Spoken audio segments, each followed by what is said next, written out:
दोस्तों, आज हम आपको एक शहजादी का वाकया सुनाने वाले हैं जिसकी शादी शेर से हो गई। तो दोस्तों, बादशाह ने बहन की शादी शेर से क्यों कर दी?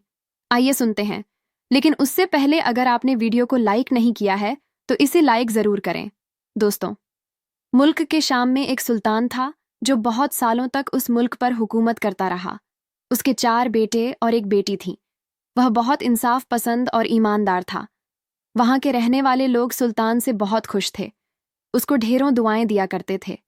उसके बच्चे भी अभी छोटे ही थे, लेकिन ना जाने क्या हुआ कि उसके सर के बाल बर्फ की तरह सफेद होने लगे। यह बात कोई भी समझ नहीं पा रहा था।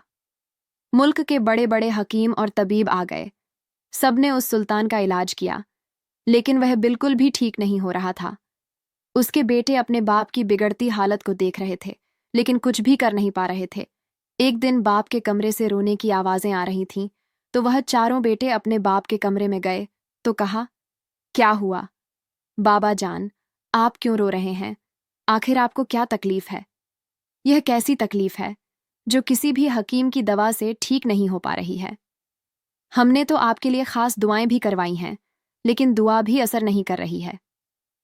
बाप ने कहा, बेटा, मेरा वक्त अब करीब आ चुका है। मुझे नहीं लगता कि मैं ज्यादा दिन जिंदा रह पाऊंगा। इसलिए जो मेरे जिम्मे एक अहम काम है वह तुम लोगों को करना है। तुम में से मेरा एक ही बेटा होगा जो यह काम करेगा। मुझे नहीं पता वह कौन सा बेटा है, लेकिन मैं तुम सबको एक नसीहत की बात कहना चाहता हूं कि हमेशा ईमान पर कायम रहना, अल्लाह को याद करते रहना। याद रखो, अल्लाह पाक के सिवा कोई भी हमारा हामी और नासिर नहीं। वही हमारे लिए काफ़ी है, और उम्मीद का दामन कभी भी अपने हाथों से छूटने नहीं देना। इस्लाम के परचम को लहराने के लिए अपनी जान की बाजी भी लगा देना, लेकिन फिर भी किसी बेईमान को इस मुल्क पर कब्जा करने नहीं देना।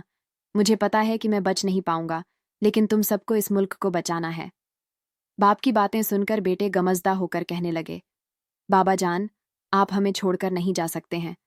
अभी तो आपकी उम्र भी ज्यादा नहीं है। न जाने आपको किसकी नज़र लग गई है। बेटे को रोता देखकर बाप ने उनको चुप रहने की हिदायत की और कहा, बेटा, एक ना एक दिन तो हर किसी को इस दुनिया से जाना है। यह तो कानून कुदरत है, जो आया है उसे जाना भी है। इसलिए तुम लोग इस हकीकत को मानो। अभी कुछ देर पहले मैं अल्लाह पाक से माफ़ी मांग रहा था, अस्तगफार पढ़ रहा था, आंसू इसलिए बहा रहा था और तुम लोगों को लगा कि मैं तकलीफ से रो रहा हूँ। मैं तकलीफ से नहीं रो रहा हूँ, बल्कि चाहता हूँ कि अल्लाह पाक मेरे आमाल को कबूल और मंजूर फरमा ले, और आखिरी वक्त में भी वह मेरी फरियाद को सुन ले, मेरी दुआ को सुन ले। अच्छा हुआ कि तुम सब मेरे रोने की आवाज़ सुनकर यहाँ चले आए, वरना मैं तुम लोगों को अपने पास बुलवाने ही वाला था। एक बेटे ने कहा, क्यों बाबा जान, आप हमें क्यों बुलाना चाहते थे? मैं तुम लोगों को यहाँ पर इसलिए बुलवाने वाला था कि मैं तुम लोगों को कुछ वसीयत करना चाहता हूँ। मेरी पहली वसीयत यह है कि जब मैं मर जाऊं और मुझे गुस्सल दिया जाए, और जब मेरा कफन दफन किया जाए और लोग मेरी मैयत को कब्र में दफना दें, तो उसके बाद 3 रातों तक या आखिरी एक रात को तुम में से जो बेटा मेरी कब्र के पास पहरा देगा, वही मेरे तख्तो ताज का असल वारिस होगा। उसी को सुल्तान बनाया जाएगा। दूसरी वसीयत यह है कि जो भी बेटा सुल्तान बनेगा वह अपनी छोटी बहन का ख्याल रखेगा, और फिर जब वक्त आएगा उसकी शादी की जिम्मेदारी वही उठाएगा, उसकी शादी करेगा। और अब एक बहुत ही अहम बात करने जा रहा हूँ कि मेरी बेटी के लिए जो भी पहला रिश्ता आएगा, चाहे वह किसी इंसान का हो, चाहे किसी दरिंदे का हो, चाहे उड़ते हुए परिंदे का क्यों ना हो, तुमने कबूल करना होगा। मेरी बेटी की शादी उसी से करनी होगी। सब भाई हैरान थे कि इंसान तो ठीक है, लेकिन जानवर से बहन की शादी कैसे की जाएगी। उन्होंने यही ख्याल किया कि मौत के वक्त ऐसी बातें मुंह से निकल ही जाती हैं। शायद बाबा बीमारी से तंग आकर ऐसा कह रहे हैं, लेकिन जो कि बाप से वादा कर लिया था, इसलिए उन लोगों ने इसी बात पर अमल करने का फैसला किया। जब सुल्तान का इंतकाल हो गया और मैयत को दफन कर दिया गया, तो वसीयत के मुताबिक पहली रात बड़े बेटे ने बाप की कब्र पर पहरा देने का फैसला किया। मगरिब के बाद वह कब्रिस्तान आ गया। सूरज पूरी तरह से डूब चुका था। वहां पर अंधेरा ही अंधेरा था और वह एकदम एकम अकेला था। अचानक उसे चमगादड़ की आवाज आई। सिर उठाकर देखा तो वहां पर बहुत सारे चिमगादड़ उड़ रही थीं। उनकी आंखों से पीले रंग की चिंगारियां निकल रही थीं। कब्रिस्तान में भयानक और डरावनी आवाजें आ रही थीं। यह आवाजें ऐसी हलना थीं कि वह बहुत डरा सहमा था। सुबह होने से पहले ही कब्रिस्तान से भाग निकला। अब दूसरे भाई ने बड़े भाई की हालत देखी तो वह दूसरी रात बाप की कब्र पर पहरा देने के लिए चला गया। उसका भी यही हाल हुआ। वह इतना डर गया था कि उसके पसीने छूट गए और सुबह तक उसे बुखार चढ़ गया। तीसरी रात तीसरा बेटा कब्र पर पहरा देने के लिए गया। उसके पसीने भी छूट गए और वह भी बर्दाश्त ना कर सका और सारी रात बेहोश रहा। फिर भागता हुआ वह अपने महल आ गया। तीनों भाई हार चुके थे। पहले वाले भाई ने अपने चौथे भाई से कहा, भाई अपनी जिंदगी प्यारी है तो तुम कब्रिस्तान मत जाओ, और यह तख्त ताज तो कोई मायने नहीं रखता। मैं बड़ा भाई हूं तो ये सब मेरे हवा कर दो। उसने कहा, नहीं, बाप की वसीयत है तो मुझे भी इस इम्तिहान से गुजरना पड़ेगा। मैं कब्रिस्तान जरूर जाऊंगा। वह अपने तीनों भाइयों से ज्यादा अक्लमंद था। उसने अपनी तलवार कमर से बांधी और कब्रिस्तान में जा पहुंचा। उसके भाई उसका मजाक उड़ा रहे थे कि जो काम हमसे ना हुआ यह कैसे कर पाएगा। देखना, रात भी मुकम्मल ना होगी और यह महल आ जाएगा। हम सब में सबसे छोटा है और देखो, बड़ा बहादुर बना फिर रहा है। बड़ा ही लालची है तख्तों ताज के लिए, सुल्तान बनने के लिए क्या क्या कर रहा है। मुझे तो लगता है ये जिंदा भी नहीं आ पाएगा। बड़ा भाई हंसी उड़ा रहा था, लेकिन छोटा भाई अल्लाह का नेक बंदा था। उसने आयतुल कुर्सी पढ़ना शुरू कर दी और कब्रिस्तान में तलवार ली खड़ा हो गया। हर तरफ सन्नाटा था। जब मशरिक की जानिब से रोशनी की सुनहरी लकीर नमूद हुई, यकायक उसने कब्रिस्तान की दीवार के करीब एक खौफनाक जिन को खड़े देखा, जिसने वहीं से अपने बाजू बढ़ाने शुरू कर दिए। वह चाहता था कि सुल्तान के उस बेटे को मार डाले, उसकी गर्दन को तोड़ डाले। उसके बाजू बढ़ते बढ़ते उसके बहुत नजदीक आ गए। सुल्तान के बेटे ने देखा कि उसके हाथ किसी दरिंदे के पंजों की तरह मुड़े हुए हैं। वह दिल ही दिल में आयत कुरानी का वृद्ध कर रहा था। जैसे ही उस जिन्न के हाथ उसकी गर्दन तक आया, उसने अल्लाहू अकबर का नारा लगाकर तलवार उसके हाथ पर चला दी, जिससे उसका हाथ दो टुकड़े हो गया। उसने अपने हाथ में उसका कटा हुआ पंजा उठा लिया। इससे पहले कि वह उस जिन की गर्दन उड़ाता, वह वहां से गायब हो गया। उतने में सुबह हो गई। फज्र की अजान हो रही थी। उसने फज्र की नमाज वहीं कब्रिस्तान में पढ़ी और नमाज पढ़ने के बाद अपने बाप की मगफिरत की दुआ की और कब्रिस्तान से निकलकर महल में वापस आ गया। उसने वसीयत पूरी कर दी थी, इसलिए उसे शाही लिबास पहनाकर तख्त पर बिठा दिया गया। उसके भाइयों ने भी उसे मुल्क का सुल्तान मान ही लिया था, क्योंकि रियाया उसे चाह रही थी। वह उस मुल्क पर हुकूमत करने लगा, जबकि वह अभी छोटा था, लेकिन बहुत कम वक्त में उसने सबके दिल जीत लिए। वह बड़ी ही समझदारी से सारे काम कर रहा था। उसने सारी रियाया को हुक्म दे दिया कि मस्जिदें खाली ना रहेंगी। सबको पांचों वक्त की नमाज अदा करनी है। अब जो मस्जिदें पहले खाली हो गई थीं, अब उस सुल्तान की वजह से लोग मस्जिद जाने लगे और लोगों के दिलों में अल्लाह की मोहब्बत पैदा होने लगी। यही नहीं, उसने गरीबों, यतीम, बेवाहों के लिए लंगर का भी इंतजाम कर दिया। कोई भी बंदा ऐसा नहीं था जो खाली पेट रहता। उसने हर एक के लिए दस्तरखान लगा दिए। उसकी हुकूमत में हर कोई बहुत खुश था। उस छोटे सुल्तान की हुकूमत में हर कोई चैन की बांसुरी बजा रहा था। उसके भाई उसकी हुकूमत से खुश नहीं थे, लेकिन वह भी मजबूर थे और खामोश हो गए थे। अब उसको फिक्र थी तो अपनी बड़ी बहन की बाप की वसीयत उसे याद थी। उसकी बहन जवान और हसीन हो चुकी थी। वह जल्द से जल्द उसकी शादी कर देना चाहता था, लेकिन मुश्किल यह थी कि शहजादी की हैसियत के मुताबिक रिश्ते तो मौजूद थे, लेकिन वह रिश्ते कहाँ से तलाश करता। उसे अपने बाप की अजीबोगरीब वसीयत का ख्याल भी था कि जो कोई भी पहली बार तुम्हारे पास आकर मेरी बेटी से शादी करने की ख्वाहिश जाहिर करे, उसके साथ उसकी शादी फौरन कर देना। हाँ, आने वाला कोई इंसान हो, आसमान पर उड़ने वाला परिंदा हो, या कोई जंगल का जानवर हो, दरिंदा हो। एक दिन सुल्तान महल में बैठा लोगों के मुकदमे सुन रहा था कि खौफनाक दहाड़ सुनाई दी। वह दहाड़ किसी और की नहीं, एक बहुत ही खतरनाक शेर की थी। वह शेर, जो कि खौफनाक सूरत वाला था, वहां आ गया और पहरेदार उसे देखकर डर कर भाग गए। दरबार में हलचल मच चुकी थी, लेकिन सुल्तान बहादुर था। वह वहीं पर बैठा रहा। शेर ने उसके करीब आकर दुम हिलाई और हल्की सी आवाज में गुर्राया और अचानक इंसानी आवाज में बोलने लगा, ऐ सुल्तान, मैं तुम्हारे पास एक दरख्वास्त लेकर हाजिर हुआ हूँ। बाप की वसीयत पर अमल करते हुए मेरी यह दरख्वास्त कबूल करना। सुल्तान ने कहा, अगर मैं काबिल हुआ तो तुम्हारी दरख्वास्त ज़रूर कबूल करूंगा। उस शेर ने कहा, मैं तुम्हारी बड़ी बहन से शादी करन। यह सुनकर सुल्तान बड़ा हैरान हुआ। कि एक लड़की की शादी जंगल के दरिंदे से कर दी जाए। सुल्तान को सोच में डूबा देखकर शेर ने कहा, क्यों? अपने वालिद की वसीयत याद नहीं है? उन्होंने आपसे क्या कहा था और आपने यह बात नहीं मानी तो उनको उनकी कब्र में बहुत सख्त तकलीफ होगी। यह सुनकर सुल्तान ने कहा, मैं क्या करूं? मेरा दिल राजी नहीं हो रहा है। एक जंगल के जानवर से अपनी इंसान नुमा बहन की शादी कैसे कर सकता हूं? शेर ने कहा, आप यकीन कीजिए कि इसमें भी मसलेहत है। आपको बस अपने वालिद की वसीयत को पूरा करना है। आपने उनका मान रखा है और उनके बाद उनकी हुकूमत को बहुत अच्छे तरीके से चला रहे हैं। बेशक आप बेहतरीन जानशीन और वली अहद हैं, इसलिए आपको उनकी दूसरी बात पर भी अमल करना है। शेर के कहने पर सुल्तान ने कहा, ठीक है, मैं अपने वालिद की वसीयत को ज़रूर पूरा करूंगा। वह ऐसा दिल से नहीं चाहता था, लेकिन अपने वालिद को तकलीफ ना पहुंचाने के लिए उसने शेर की बात मान ली। शेर दुल्हन को अपनी पीठ पर सवार करके वहां से चला गया। उसने अपने बाप की वसीयत को तो पूरा कर दिया था, लेकिन उसका दिल बेकरार था। वह बहुत उदास था। उसकी बहन को वह शेर जरा भी तकलीफ पहुंचाए, वह इस बात को बर्दाश्त नहीं कर सकता था। उसको हैरानी इस बात पर थी कि वह शेर किस तरह इंसानों की तरह बोल रहा था। उसने अपने एक खास आदमी से कहा, मैं जानना चाहता हूं कि मेरे वालिद साहब ने ऐसी अनोखी वसीयत क्यों की, क्या कोई है जो मेरी इस उलझन को सुलझा सके? तो उसने कहा, दूर जंगल में एक बहुत नेक बुजुर्ग हैं, आप उनसे जाकर मालूम कर सकते हैं। मुझे उम्मीद है कि वह आपकी मदद जरूर करेंगे। यह बात सुनकर सुल्तान ने कहा, चलो ठीक है। उसने अपने भाइयों से राब्ता किया। वह अपने तीनों भाइयों के पास गया और कहा कि क्या तुम लोग मेरे साथ दूर जंगल की तरफ जाना चाहते हो? क्योंकि मैं जानना चाहता हूं कि अब्बा जान ने आखिर हमारी बहन की शादी इस अफरा तफरी में एक जंगल के दरिंदे से करने को क्यों कहा? उसके भाई तो पहले ही डरपोक थे।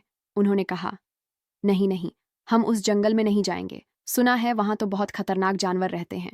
तुम जाओ और देखो ये क्या मामला है। सुल्तान ने कहा, ठीक है, मैं अकेले ही जाता हूं। वह अपने घोड़े पर सवार हुआ और जंगल की तरफ चल पड़ा। 1 महीने का सफर था और यह सफर उसको अकेले करना था। वह भी भैंस बदलकर एक मामूली इंसान की सूरत में, क्योंकि वह बुजुर्ग अल्लाह वाले किसी भी अमीर आदमी से नहीं मिलते थे। बड़ी मुश्किलों से मौसम का सामना करते हुए, सख्त हालात को बर्दाश्त करते हुए वह सुल्तान आखिरकार उस जंगल में पहुंच गया। जंगल में जैसे ही उसने कदम रखा, उसे भयानक जानवरों की आवाज़ें आने लगीं। उसका दिल खौफ से कांपने लगा और दिल चाहा कि यहाँ से फौरन चला जाए, लेकिन उसने दिल में कलाम इलाही को पढ़ना शुरू कर दिया। उसका इरादा मजबूत था, उसकी नीयत साफ थी। वह जिक्र इलाही करता हुआ, डर को दिल से भगाता हुआ उन बुजुर्ग को ढूंढते जा रहा था। एक बड़े से दरख्त के नीचे वह अल्लाह वाले इबादत करते नजर आए। वह आंखें बंद किए हुए तस्बीह पढ़ रहे थे। सुल्तान ने अदब से वहां खड़े होकर उनका इंतजार किया कि वह आंखें खोले और उसकी तरफ देखें। काफी देर के बाद बुजुर्ग ने अपनी आंखें खोली। अल्लाह वाले को देखकर सुल्तान ने कहा, हजरत, मैं बड़ी दूर से अपनी मुश्किल लेकर आया हूं, क्या आप मेरी मदद करेंगे? अल्लाह वाले ने सुल्तान की तरफ देखा और कहा, कहो, क्या मामला है?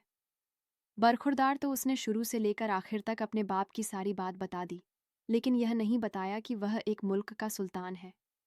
हाँ, उसने यह बात ज़रूर बताई कि वालिद की वसीयत थी और वसीयत के मुताबिक उसने अपनी बहन की शादी एक शेर से कर दी है। अल्लाह वाले ने कहा, सबसे बड़ी बात तो यह है कि तुम कोई मामूली इंसान नहीं हो। मैं जानता हूं तुम कौन हो, इसलिए भेष बदलने का कोई फ़ायदा नहीं है। दूसरी बात, तुम्हारे वालिद ने यह वसीयत इसलिए कि क्योंकि वह एक मुसीबत में फंसे हुए थे। दरअसल वह जिन जो तुम्हें कब्रिस्तान में मिला था, वह एक खतरनाक जादूगर का भेजा हुआ था। तुम्हारे वालिद बहुत नेक इंसान थे, लोगों की मदद करते रहते थे, लेकिन एक दिन वह उस जंगल में गए जहां पर वह जादूगर अपना अमल कर रहा था। तुम्हारे वालिद ने उसको रोकना चाहा और कहा कि यह जादू करना गलत काम है, यह हराम काम है। तुम यह काम करके खुद को भी बर्बाद कर रहे हो और दूसरों को भी। यह सुनकर जादूगर को गुस्सा आ गया। उसने कहा, ए शख्स, तुमने मेरे काम में मुदा की, अब तुम भी बर्बाद हो जाओगे। वह तुम्हारे बाप के पीछे पड़ चुका था। उसे यह बात मालूम थी कि वह एक बड़े से मुल्क का सुल्तान है। उस दिन तुम्हारे बाप की बहन और बहन का बेटा भी तुम्हारे बाप के साथ था, जो यह सारा मंजर अपनी आंखों से देख रहा था। जादूगर की नज़र में वह तीनों आ गए।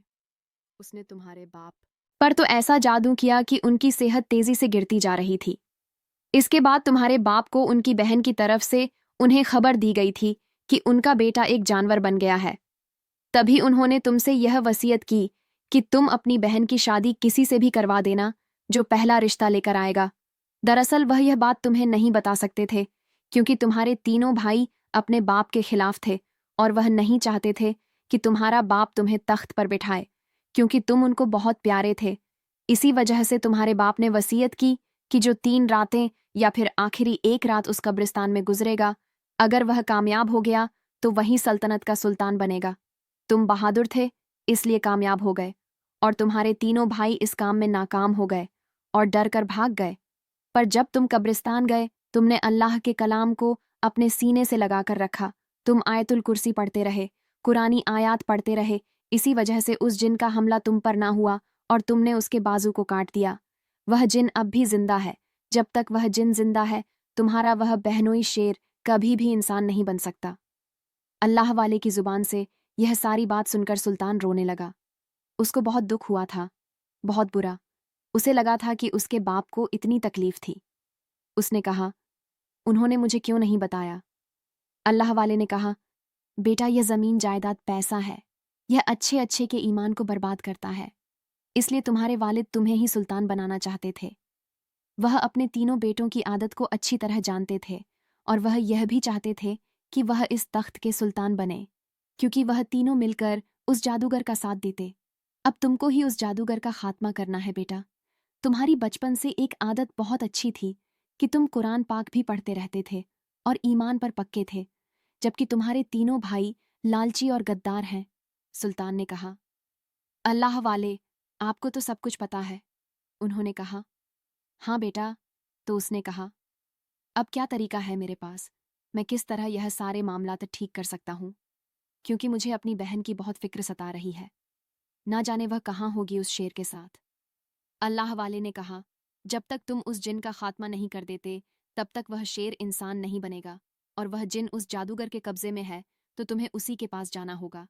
हजरत, वह मुझे कहाँ मिल सकता है? वह जो सामने बड़ा सा पहाड़ नजर आ रहा है, जो बज़ाहिर करीब नजर आ रहा है, लेकिन बहुत दूर है। उधर एक गार है, वहां पर वह जादूगर अब भी अपना अमल कर रहा है। अल्लाह वाले की बात पर सुल्तान जोश में आ गया। उसने कहा, ठीक है बाबा, मैं चलता हूँ, मेरे पास वक्त नहीं है। अल्लाह हाँ वाले ने कहा, बिल्कुल ठीक कहते हो बेटा, लेकिन रुको, ये मैं आईना तुम्हें दे रहा हूँ। उसने कहा, ये आईना कैसा है? अल्लाह वाले बोले, बेटा, ये मामूली आईना नहीं है। तुम अल्लाह का नाम लेकर इसको जादूगर के सामने कर देना और देखना इस आईने का कमाल। उसके बाद सुल्तान ने उस आईने को अपनी जेब में रख लिया और अल्लाह वाले की दुआएं लेकर वहां से चल पड़ा। कई दिन का सफर करने के बाद वह उस पहाड़ पर पहुंचा जहां एक वीरान सुनसान जगह थी। वह दिल ही दिल में आयतल कुर्सी पढ़ता हुआ गाढ़ के करीब जा रहा था। एकदम उसे अल्लाह वाले की आवाज आई, बेटा संभल कर, बहुत ही ज्यादा शातिर चालाक जादूगर है, यहाँ पर ईमान ही तुम्हारे काम आएगा। अल्लाह वाले की बात सुनकर वह आहिस्ता आहिस्ता उस गाढ़ में दाखिल हुआ जहां पर वह जादूगर उसकी तरफ पीट किए आग के पास बैठा हुआ कोई मंत्र पढ़ता जा रहा था। जैसे ही सुल्तान उसके करीब पहुंचा, उस जादूगर ने कहा, आ गए तुम मेरा कुछ नहीं बिगाड़ सकते। ये जो तुम किताब पढ़ रहे हो ना, इससे मेरे कुछ नहीं होगा। अस्तगफिरुल्लाह, जादूगर ने कहा, मेरे पास जो इल्म है, उस इल्म से बढ़कर कोई इल्म नहीं। सुल्तान ने कुछ नहीं कहा, बस अल्लाह का नाम ले रहा था, या अल्लाह मेरी मदद करना। और जो इसमें आज़म अल्लाह वाले ने बताया था, वह दिल ही दिल में उसका वृद्ध करता हुआ उस जादूगर के करीब आ गया। उस जादूगर की शक्ल निहायत मकरूह और गंदी थी। जादूगर हंसने लगा। उसकी हंसी में ऐसा लग रहा था बहुत सारी शैतानी ताकतें भी शामिल हैं। उस जादूगर ने कहा, ए जिन्न, जरा यहाँ पर हाजिर हो जा। जैसे ही उसने जिन्न को बुलाया, वहीं जिन्न उसके सामने आ गया, जिसका एक हाथ कटा हुआ था। जादूगर ने कहा, ए मेरे खास जिन, इसकी बहन का शौहर एक शेर है, तू जानता है ना, और यह चाहता है कि वह इंसान बन जाए। क्या तू इससे बदला नहीं लेना चाहता? उसने कहा, क्यों नहीं लेना चाहता हूँ, इसने मेरे हाथ को काटा है। तो चलो, तुम इस पर हमला कर दो, इसे भी मार दो, ताकि हम इसके मुल्क पर हुकूमत कर सके और सबको अपना गुलाम बना ले। सुल्तान तो बस इसमें आज़म पढ़ता जा रहा था और अल्लाह से दुआ कर रहा था। दुआ मांगकर सुल्तान ने आहिस्ता से उस आईने को आगे किया और कहा, ए जादूगर, तू क्या इस जिन का सहारा ले रहा है? तुझ में अगर हिम्मत है तो मेरे सामने आ, तू मेरा मुकाबला कर। जादूगर को गुस्सा आ गया, वह अपने होश खो बैठा। उसने कहा, अच्छा ठीक है, मैं ही तुझसे मुकाबला करता हूं। उसने जिनको एक तरफ कर दिया और जैसे ही वह सामने आया तो सुल्तान ने आईना आगे कर दिया, जिससे वह चीख पड़ा। उसकी चीख इतनी भयानक और हैवतनाक थी जो पूरे पहाड़ पर गूंज रही थी। जितने भी चरद परिंदे थीं वह बेचैन होकर यहां से वहां उड़ रहे थे। उसी वक्त किसी शेर के दहाड़ की आवाज आई। सुल्तान ने जो पलट कर देखा तो वह वही शेर था जिससे उसकी बहन की शादी हुई थी। आईने की रोशनी जादूगर को जलाती जा रही थी। वह चीखता जा रहा था और कह रहा था, मुझे माफ कर दो, अब मैं कभी भी मुसलमानों को तंग नहीं करूंगा, बल्कि मैं भी इस्लाम कबूल कर लूंगा। उधर वह शेर खूबसूरत सा नौजवान बन गया। जादूगर ने कहा, अब तो मुझे माफ कर दो सुल्तान, मैं कभी भी किसी को नहीं। बहका हंगा। सुल्तान को उस पर रहम आ गया। उसने आईने को वहां से हटा लिया। उस वक्त जादूगर का आधा धड़ किसी जानवर की तरह बन चुका था और वह अमल वापस नहीं हो सकता था। सुल्तान ने कहा, तुमने जो किया उसकी सजा तुम्हें मिल गई है, अब तुम किसी पर कोई जुल्म नहीं करोगे। फिर सुल्तान जिन्न और जादूगर को लेकर अल्लाह वाले के पास आ गया और कहा, आप इनको जो भी सजा देना चाहते हैं दे सकते हैं। अल्लाह वाले ने उनको अपने पास रख लिया और वह दीन का काम करने लगे। यहाँ पर नौजवान जो पहले शेर था उसको सुल्तान अपनी बहन के पास ले आया और फिर उनकी धूमधाम से सबके सामने शादी की। दोस्तों, आज की वीडियो में इतना ही। वीडियो पसंद आने की सूरत में लाइक करना बिल्कुल ना भूलें। वीडियो देखने के लिए शुक्रिया।